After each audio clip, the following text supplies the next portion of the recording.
Bonjour auditeurs et auditrices de Radio Taïwan International. Vous écoutez un nouvel épisode de La Ville en pratique présenté par moi-même, Clément Tricot.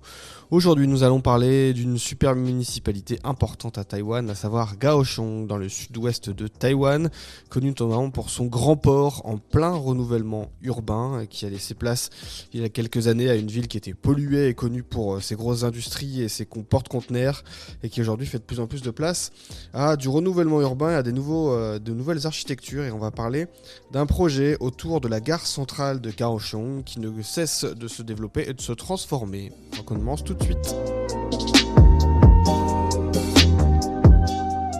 On l'a dit donc à Kaohsiung, dans le sud de Taïwan, c'est un nouveau chapitre de transformation urbaine qui vient s'ouvrir sur l'une des principales infrastructures de transport de la ville et j'ai même envie de dire du pays, la gare centrale. Il y a un appel d'offres pour un projet de rénovation urbaine des terrains situés directement aux proximités de la gare.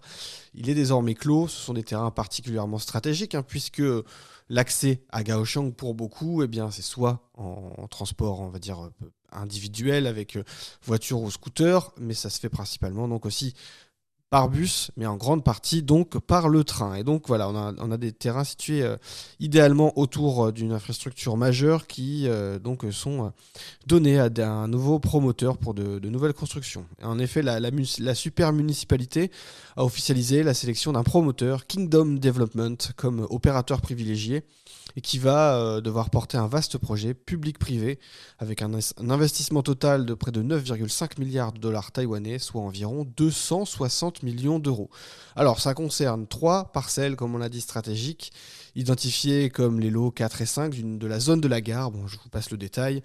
Et ça prévoit la construction principalement de 3 bâtiments de grande hauteur, 2 tours à usage mixte, on va dire résidentiel commercial de 22 à 26 étages avec des bureaux, commerce et autres fonctions urbaines, ainsi donc qu'une tour résidentielle de 31 étages.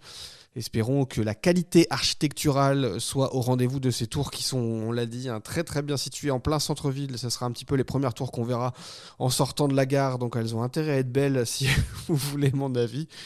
On peut dire que l'ensemble va s'étendre sur une superficie au total d'environ, on va dire un peu moins de 30 000 ping, c'est l'équivalent d'à peu près 96 000 mètres carrés. Ça permet de faire quand même pas mal de bureaux, pas mal de commerces et pas mal de logements dans ces tours. Et le projet est annoncé à l'horizon 2034, sans compter les éventuels retards qu'il peut y avoir effectivement dans le monde du bâtiment, de la construction à Taïwan comme ailleurs. Et donc, pour la super municipalité de Kaohsiung, c'est un enjeu qui dépasse largement la seule construction de nouveaux immeubles. Les autorités présentent cette opération comme un levier majeur de requalification urbaine pour les abords immédiats de la gare. C'est relativement simple et c'est clairement le cas. Et ça a été longtemps considéré comme des fragments peut-être sous-utilisés. Là, on est dans une logique d'optimisation de l'espace.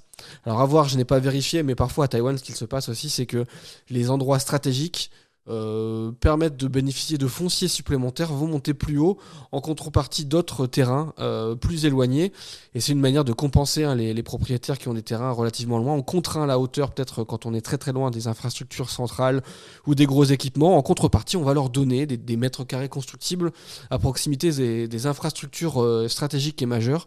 Et c'est très certainement le cas, il faudrait qu'on vérifie, mais en tout cas souvent la logique à Taïwan c'est celle-ci. Même si là ça concerne un promoteur, donc on peut considérer qu'il a ses propres mètres carrés qui lui sont dédiés. Et puis au-delà de l'objectif affiché aussi par la super municipalité, c'est de transformer cette zone en une nouvelle porte d'entrée internationale pour les affaires et les échanges à hauteur du rôle qu'essaye de se donner la super municipalité, un rôle métropolitain que la ville espère avoir. On le dit souvent dans l'émission, il y a une espèce de concurrence entre les super municipalités, à savoir donc Taipei, le nouveau Taipei, Taoyuan, Tainan, Kaohsiung et donc Taichung.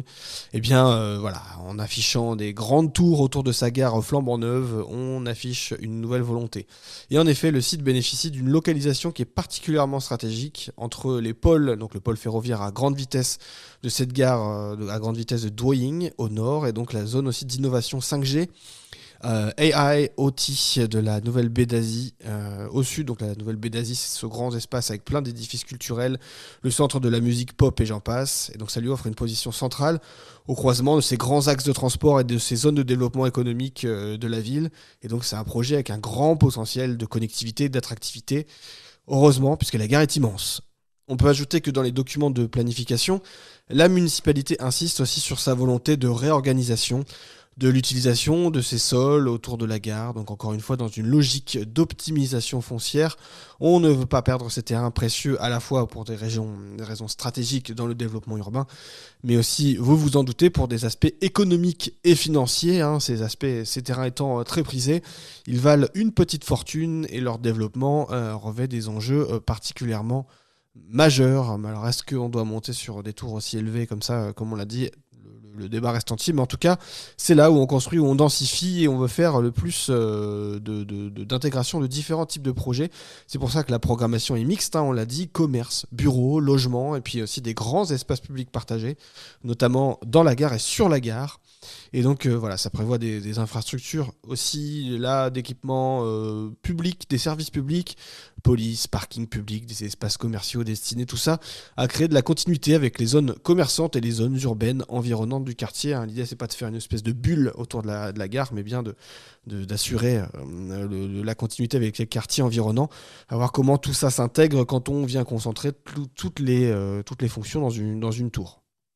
Donc le partenariat entre Kingdom Development et le promoteur japonais Mori Building ambitionne de venir s'inspirer d'un modèle d'un quartier Toranomon Hills à Tokyo, une réalisation emblématique qui vient donc combiner des usages, des espaces publics généreux et intégrer donc tout ça au tissu urbain existant.